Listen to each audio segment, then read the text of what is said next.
Hey everyone, Jason here, digital marketing consultant, and one of the hardest things to figure out when you're just starting your agency or consulting practice is how much do you charge and how do you charge and how should you structure your services. So in this video, we're going to go through 4 solid business models and 1 strategy for increasing your income no matter what model you go with. So timestamps below, along with some other helpful videos like a business plan to get your consulting practice and new business or agency up and running. Let's go ahead and jump right in to the very first one is going to be the contractor model. Now, as we go through these, it's very important that you already have a clear understanding of your expertise and the problems that you're solving for your clients. If you're not quite sure about that yet, I'll link up in the cards and the description to the consulting business plan where you can figure out the answer to those 2 questions. But with the consulting model, it's actually probably going to be your least favorite. I know it's mine, and that is you just charge hourly. Now, I know, pump the brakes, I'm not saying that you should do this forever, but it is a really good model to start with, especially when you haven't had a lot of clients and you don't really understand or know how long things are going to take. And there are some types of projects where it's better to just charge or bill an hourly rate as opposed to trying to come up with some of the other models that we're going to go through in a moment here. Now, I always inevitably get some pushback on this. There's always someone in the comments who's like, "But Jason, I want to be a consultant because I hate working 9 to 5 and I don't want to charge per hour." Well, you know what? There are tons of consultants out there like accountants and lawyers who charge by the hour and they make gobs of money. So this model doesn't necessarily mean that you are sacrificing your income. It's just a way to structure the way that you are paid, especially if you're doing a custom tailored project, you're offering some sort of support, or you're just working on a part-time basis based upon the client's workload. It makes a whole lot more sense to use this model compared to the others, which is one of the main pros of using this model because it gives you security and protects you from scope creep, because no matter what comes your way,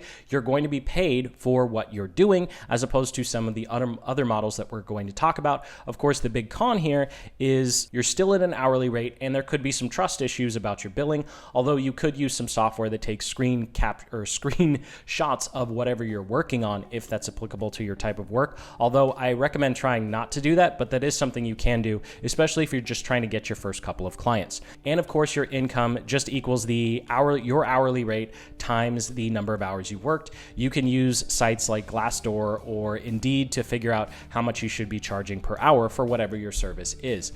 Now, the next one is going to be the package model, and this is my personal favorite. This is the one that I currently use, and it's where you create a bundle of deliverables or services or a specific result. So think of it as you're going to the grocery store and you see sometimes they have those fruit baskets. Maybe one fruit basket has some apples and oranges and grapes, and then another one has just bananas and oranges. And obviously they're different prices based upon the fruit that's in there. And while that's kind of a silly example, that's exactly what you're doing with your package. You're looking at different services or results that you can provide or deliver to your clients, and then you're bundling them together.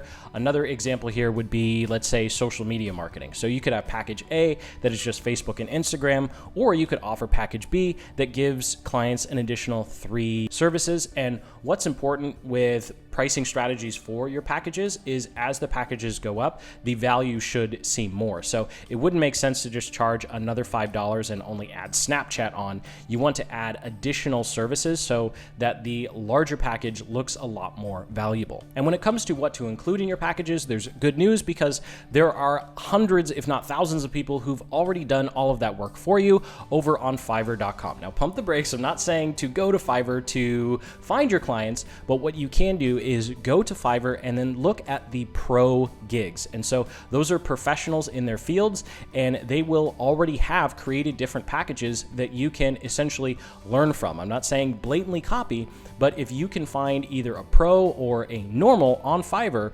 who already has a gig with different pricing points and packages and deliverables, and then you can read the reviews and you can see how many sales that particular person has gotten, well, that's a great deal of market data, and you know that there is demand for that specific bundle of services or results or deliverables. Of course, it's not necessarily going to mean that you should blatantly copy, because obviously your ideal customer or client is going to be different than theirs, but it's going to give you a great starting point. And as you get started, I recommend creating what I like to call a flagship package, so the one that you always offer to clients and new customers.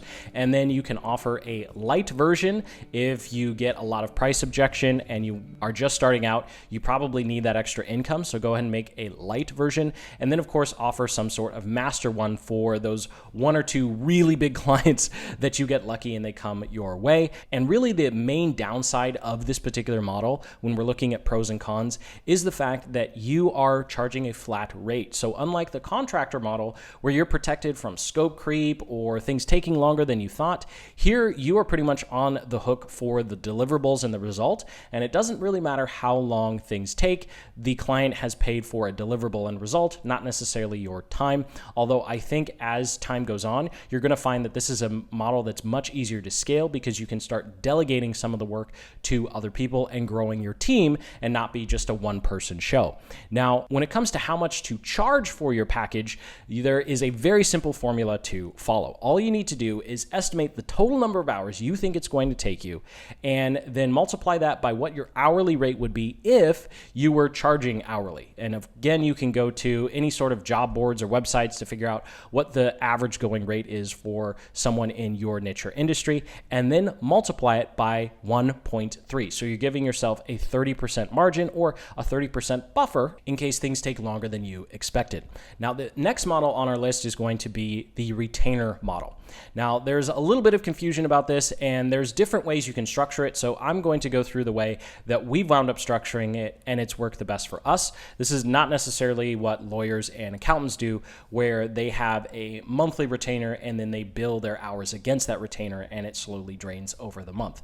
Here, what we're going to be looking at is having you as the resident expert and your clients paying for access to your knowledge, your strategies, your tactics, and your advice. So they're paying for your brain. They're not paying for you to do work. And you will charge a fixed monthly fee for providing monitoring services, maybe project management, just answering some questions from your client, or providing reviews of whatever your clients are working on. And so what's really important with this retainer model is your clients are paying for your expertise and access to your brain. And so the way you want to think about this is you're being paid to think and review and monitor. You're not being paid to actually do any of the work. So as soon as you start having to do some of the work, that's outside the scope of a monthly retainer. Now, I personally came up with this particular structure and model after we had some clients who asked a lot of questions and wanted a lot of phone calls. And even though we were just managing some of their funnels or working on their Google Ads accounts, we found that they had questions about the other parts of their marketing funnels that weren't really part of Google Ads. And so what we did is we came up with a monthly fee where someone had 12/5, that is 12 hours a day, 5 days a week. I took the weekends off here, email access. And then we had office hours where someone could schedule a 15-minute phone call with one of us in the afternoon just to answer basic marketing questions and provide tailored reviews of whatever else they were working on in their marketing funnel. And so that way we were able to get paid for the work we were doing with their advertising, and we were getting paid for all of the extra support and expertise we were providing in the form of consultations. And so this is a great way to provide your expertise to a lot of clients. Now, there are two big cons here. Con number one, of course, is you could get a lot of questions from clients. I did in the past try and come up with some limits on the number of emails or calls, but that really didn't sit well with anyone that we worked with. And so we just kind of took that out and just let people ask all the questions and calls that they wanted. And I've only had one client who really just went over the edge, and I got literally 10 emails a day for a month straight, and went, okay, you know what, we gotta work on this. So you will have those, and you'll have to have those awkward conversations. But for the most part, you're going to find that this is a great model to have a lot of different clients and get a nice monthly reoccurring income just providing your expertise. Now, the second big downside here is you're going to find that some clients will see this as just drawing from a well, and so your churn rate is going to be very high. You're probably going to only have people on for 3 to 4 months max, and then they're going to have gotten all the expertise that they think they need, and they're going to move on to something else. Although, when we get to number 5, that's going to help you keep clients on, especially if the retainer model starts to peter out. And of course, the way you estimate how much you should charge per month is just based upon how long you think it's going to take you to answer questions, times your hourly rate, times 1.3, just like what we did with the packages. Now, this next one is actually the hardest one to put together, and you should only use it if it's already used by other agencies or companies in your niche or industry, and that's going to be the ROI model. So with this model, you're not actually charging any sort of flat rate, and you're not even going to know how much income you're going to receive, because it's going to be a percentage of a result or a specific key performance indicator or spend of your client. So realize that was a little wordy, so let's go ahead and break this down with an example, because this can be something that's on top of your retainer model or your package. So what you do is you charge a percentage based upon revenue, based upon spend, or based upon the results or performance that you deliver.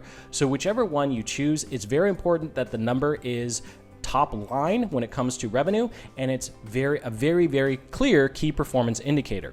So as an example, as a digital marketing agency, we charge a percentage of ad spend. So if a client spends, let's say 50 or 75K in a month, then we charge a percentage of that ad spend, and that's the fee that we receive. So if they wind up spending less, then we wind up receiving less. And you can see that each month or each project that you do with your client, it's going to fluctuate up and down. Now, if you're being paid a commission based upon, let's say, number of sales or number of new leads that you bring in, then you're going to want to make sure that whatever that sales number is, it's as close to top line as possible. And what I mean by that is you should be receiving an income on the sales price. You should not be receiving a percentage based upon any client's net revenues, because you have no control over what the client says is an expense in whatever they're working on. So if you're getting a commission based on revenue, you want to make sure it's based on the sales price. That way there's no room for arguments with clients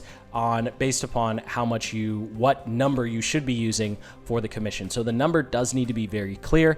Obviously, one of the biggest cons with this is your income is going to be very inconsistent, and it really is a pay for performance model. Even if your fee is based upon what your client is spending, obviously what your client is spending has to actually produce results. Something that we've found in the past as a digital marketing agency is sometimes we'll have a percentage of ad spend, things are going really well, but the client's not making enough to actually pay our fee on top of all their other expenses. So you also have to make sure that just because it looks like you're making money for the client, you also have to keep in mind that sometimes your fee is going to have to be lower than you want it to be, just so your client can actually pay all of their other expenses. And of course, the price is just going to be a percentage times whatever the revenue, spend, or key performance indicator is.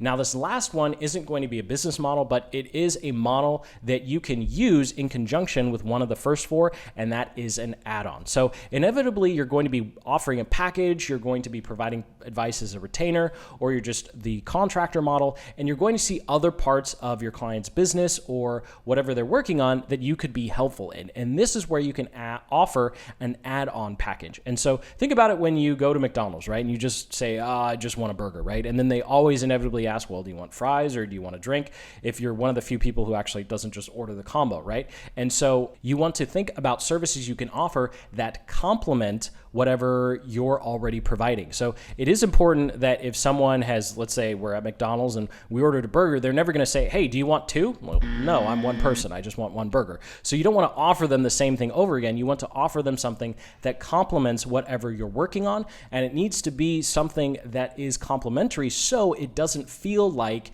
you are trying to get more money for doing the same amount of work or offering something that should have been included in whatever they already paid for. And while this is a great way to add value to whatever your current service is, and you can increase your income without having to do extra marketing or sales, one of the biggest downsides or cons here is you're either going to have to put together a package that you don't know if people actually want yet, or you're going to have to offer something that isn't actually a package, and you're going to do a lot of work the first time that you offer it.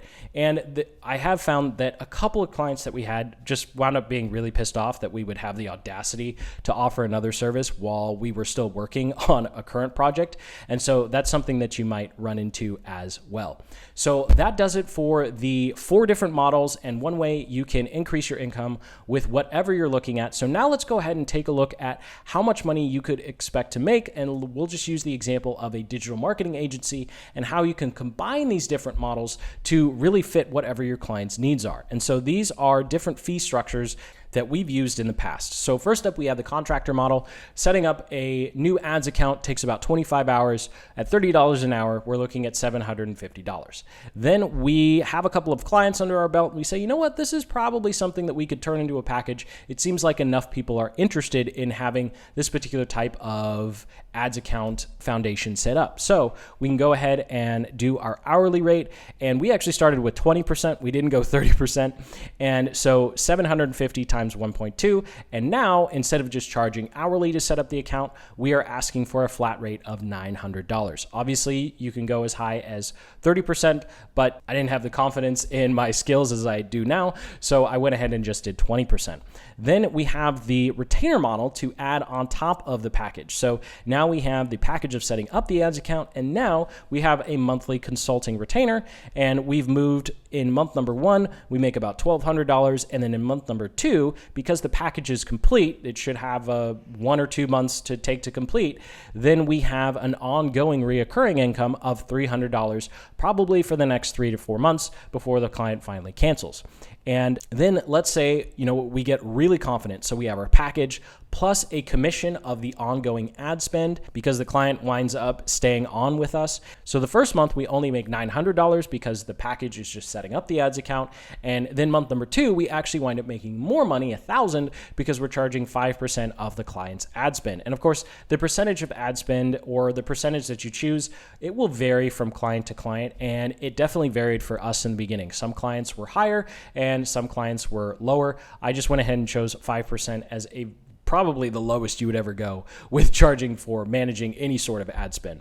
And of course, you'd probably expect to keep them for 3 to 4 months before they move on to another consultant or agency. That's just how it goes, right?